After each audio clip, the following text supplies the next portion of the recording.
আজকে আমরা কথা বলবো পর্দাশীল বেটা আক্তার বেটি ওরফে লিখন আপা। তাকে দেখতে হুবহু মানুষের মতো, কিন্তু সে একটা এলিয়েন, যেটা আমি প্রত্যেকটা টিকটকারদের বলি যাদের মাথার ব্রেন হোগার মধ্যে থাকে। তো এই লিখন আপা বেটা না বেটি সেটা নিয়ে মানুষের অনেক সন্দেহ রয়েছে। তাকে দেখতে হুবহু ছেলেদের মতো হলেও সে আসলে একটা হিজলা, এটা আজকে আমি আপনাদের জানিয়ে দিলাম। আসসালামু আলাইকুম। তো হেই এভরিওয়ান, কেমন আছেন আপনারা? আর না করি দেরি, চলো শুরু করি। কোনো ভক্তের মুখে যখন নিজের প্রশংসা শুনি নিজেকে ভীষণ প্রাউড লাগে। কুঞ্জু আপু আমেরিকাতে থাকে। এই যে ভক্ত আছে, আগে জানতাম না, আজকে প্রথম জানলাম।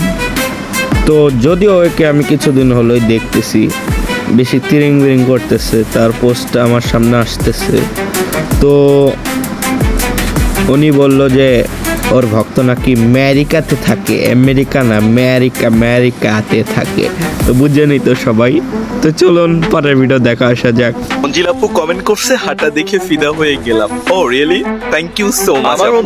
এই লেউটার মতো হাঁটা দেখে মানুষ ফিদা হয়। তো চলুন তার লেউটা হাঁটাটা আরেকবার দেখে আসি।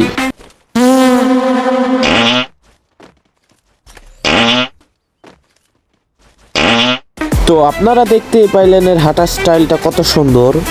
এর হাঁটার স্টাইলটা দেখেও কোনো অন্ধ ব্যক্তিও ফিদা হয়ে যেতে পারে। যিনি সম্মানিত ব্যক্তি কমেন্টটা করেছেন যে আপনার হাঁটার স্টাইল দেখে ফিদা হয়ে গেলাম, ওই টয় জায়গায় গোটা বসাই দিলে একটু ভালো হতো আমার মতে। তো চলুন আর না করে দেরি, পরের ভিডিও শুরু করি।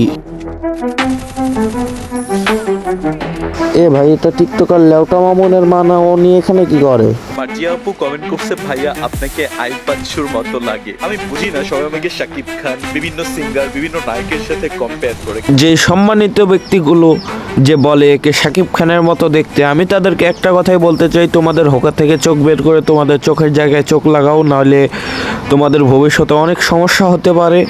কই চাঁদ আর কই পাদ, পাদের সাথে চাঁদের তুলনা করলে হবে? তো আজকের ভিডিওটা এই পর্যন্তই। সবাই ভালো থাকবেন, সুস্থ থাকবেন, বাই বাই, আল্লাহ হাফেজ, আসসালামু আলাইকুম।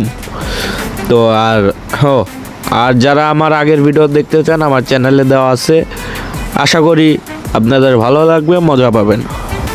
Bye bye.